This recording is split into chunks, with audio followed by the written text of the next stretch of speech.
السلام علیکم ناظرین، دنیا اسٹوری 02 میں خوش آمدید۔ جو لوگ میرے چینل پر نئے ہیں میرے چینل کو لائک کریں، سبسکرائب کریں اور بیل آئیکن کے بٹن کو پریس کرنا نہ بھولیں تاکہ اس طرح کی اچھی ویڈیو میں ہم آپ سے بار بار ملتے رہیں۔ پراسرار کالج کے راز ایپیسوڈ 13۔ یہ وہی جھونپڑی ہے؟ ہاں یہ وہی ہے۔ میں آئی تھی یہاں جب وہ بین بجا رہی تھی۔ زویا نے کہا تھا کہ وہ سپیرن ہے۔ ہادیہ یک دم سے چلاتے ہوئے آگے بڑھی۔ وہاں کچھ لوگ تھے جو آگ الکاؤ دیکھائے اس کے ارد گرد بیٹھے تھے اور سب نے اپنے ہاتھوں پر کالے رنگ کے سانپ کاٹھیوں کی طرح نشان بنا رکھا تھا، اور ایسا معلوم ہوتا تھا کہ یہ نشان دیکھتی آگ پر جلتی لکڑی کے کوئلے سے بنایا ہو۔ وہاں 4 نوجوان لڑکیاں بڑے بڑے برتن میں کچھ بناتے میں مصروف تھیں اور ساتھ میں کھلکھلا کر مسکرا رہی تھیں۔ قریب ہی چارپائی پر ایک بوڑھا شخص آسمان کو تکتے نہ جانے کن سوچوں میں گم تھا، اور قریب ہی کچھ نوجوان لڑکے بڑے بڑے ٹوکرے نما پٹاریاں لیے اپنے سانپوں کے ساتھ مشغول تھے، لیکن وہاں ایک پٹاری ایسی بھی تھی جس کا منہ بند کر رکھا تھا۔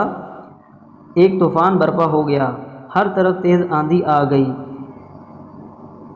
آگ کا الاؤ بجھ گیا، تمام سانپ اپنے اپنے مالک کے ہاتھوں سے نکلتے ہوئے پٹاری میں منتقل ہو گئے۔ ہر شخص اڑنے سے بچنے کی خاطر مضبوط درختوں کو تھام لیے، لیکن چارپائی پر لیٹا بزرگ بنا کوئی حرکت کیے ارد گرد نظر دوڑاتا رہا، اور پھر یک دم سے آندھی تھمنے لگی، ماحول پھر سے پرسکون ہونے لگا اور ہر چیز نے خاموشی اختیار کر لی۔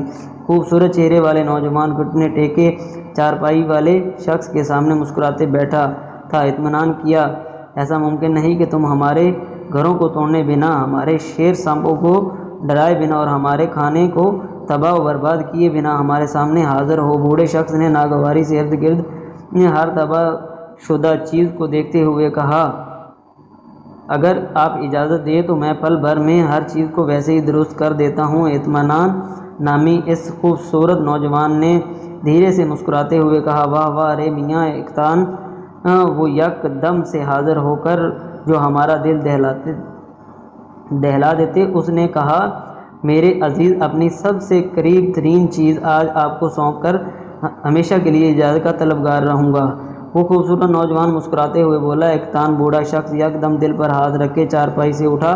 یہ خوبصورت حویلی کے خوبصورت لاؤنج کا منظر تھا، جہاں آرام دہ صوفے پر براجمان ایک انتہائی حسین نوجوان لڑکی آنکھوں میں موٹے موٹے آنسو لیے شدت سے رو رہی تھی، اور ملازم پوری حویلی میں پاگلوں کی طرح گھومتے ایک 9 سالہ بچی کو تلاش کر رہے تھے جو نہ جانے اپنے گھر سے کہاں گم ہو گئی تھی۔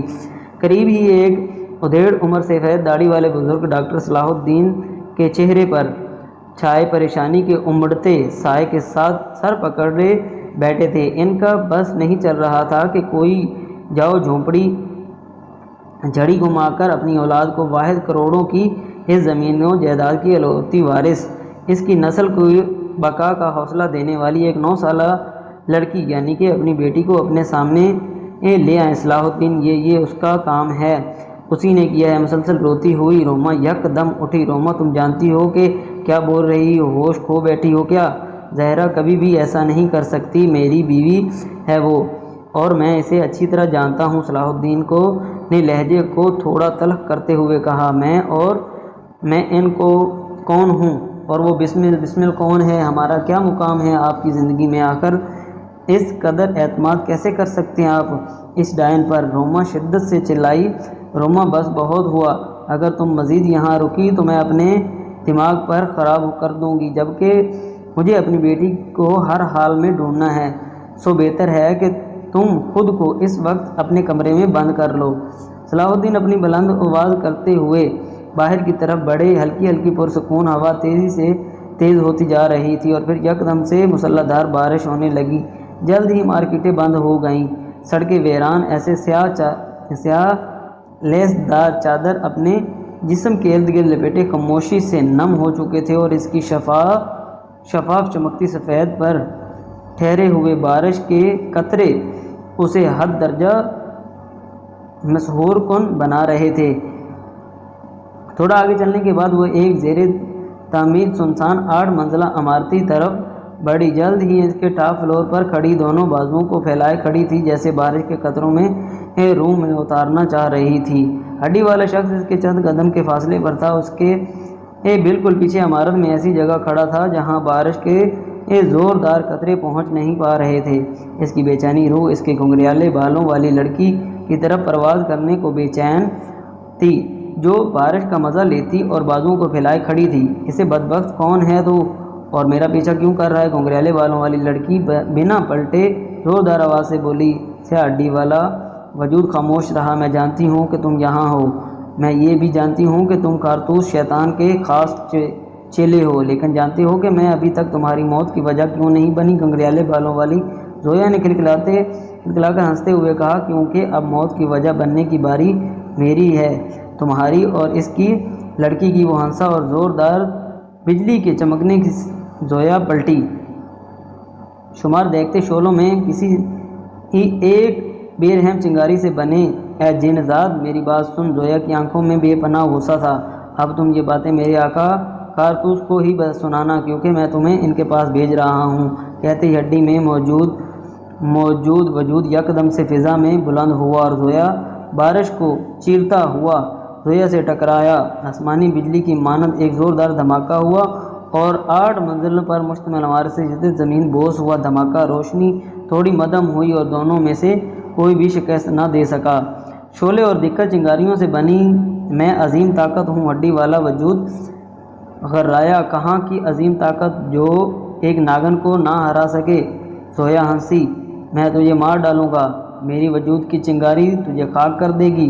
پھر سے غرایا، اے جن زاد، تم نے میرے بال بیکا کیا تو میرے کل تمہاری موجودگی کی اطلاع شاہ جنات کو دے کر میں اپنی جان چکاؤں گی۔ وجود دھیرے سے غائب ہونے لگا اور پھر آن کی آن زوردار بارش میں وجود مفرور شہزادہ تھا اور دھیرے دھیرے اپنی موم اور بابا کو پکار رہی تھی، کوشش کر رہی تھی۔ اس نے آہستگی سے بچی کے گلے پر اپنا ہاتھ رکھا اور اپنے بارش ہو رہی تھی اور ساتھ ہی ساتھ بادل کے گرجنے کی آوازیں آ رہی تھی۔ اچانک زوردار آواز سے بجلی کڑکی اور اس کی ہلکی سی روشنی تہہ خانے تک پہنچی۔ بچی کی نظریں بے اختیار اس وجود پر پڑی جو اپنے تیز ناخنوں سے اس کا گلا چیرنے کے لیے تیار بیٹھا تھا۔ 9 سالہ بچی نے اس وجود کو دیکھا اور بجائے ڈرنے کی، خوفزدہ ہونے کی بجائے یوں ہنسا دیکھ کر وہ تھوڑا حیران ہوا۔ میں جانتی ہوں تم میرے پیارے، وہ بچی اپنی نرم سی آواز مسکراتے ہوئے بولی۔ وہ خاموش رہا کیونکہ تم نے beauty and the best movie نہیں دیکھی، اس بچی نے پھر سے پیار سے پوچھا۔ وہ خاموش رہا۔ میں زور بابا سے پوچھتی تھی کہ میرا بیسٹ کب آئے گا؟ بابا کہتے تھے میری شہزادی جلد آ جائے گا، لیکن بیسٹ نہیں بلکہ پرنس۔ وہ بچی بولتے ہوئے یکدم غمگین ہو گئی۔ وہ خاموش رہا۔ اور میں دعا کرتی ہوں کہ مجھے پرنس نہیں بلکہ بیسٹ چاہیے، اب کی بار وہ مسکرا کر بولی۔ وہ خاموش رہا۔ اندھیرے میں وہ بچی کو بآسانی دیکھ سکتا تھا، نہ جانے اس کا پتھر دل اچانک سے نرم کیوں پڑنے لگا۔ دھیرے دھیرے اس کا بھاری بھرکم بالوں سے بھرا عجیب و غریب ہاتھ اس بچی کی گردن سے اٹھ گیا۔ اس نے آنکھیں بند کی اور خود کو وجود میں سور درندگی سے جنگ لڑنے لگا۔ مسلسل اسے اس بچی کی جان مارنے کہہ رہی تھی اور کچھ پل کے بعد اس نے دھیرے سے آنکھیں کھولی۔ 9 سالہ معصوم بسمل ساکت پڑی تھی، اس کے چہرے پر چھائی مسکراہٹ گواہ دیتی تھی کہ وہ اپنے ساکت زدہ وجود سے کچھ پل پہلے مسکرا رہی تھی اور بہت خوش بھی تھی۔ اس کی کھلی خوبصورتی آنکھیں تہہ خانے کی چھت پر گڑی رہیں۔ اس کے دل کی خواہش کہ اپنے بیسٹ کو ایک بار پھر سے دیکھنا، ایک بار پھر سے بیسٹ کا بیوٹی کا جاری ہے۔ امید کرتا ہوں میری یہ ویڈیو آپ کو اچھی لگی ہوگی۔ اگر اچھی لگی تو میرے چینل کو لائک کریں، سبسکرائب کریں، بیل آئیکن کے بٹن کو پریس کرنا نہ بھولیں تاکہ اس طرح کی اچھی ویڈیو میں ہم آپ سے بار بار ملتے رہیں۔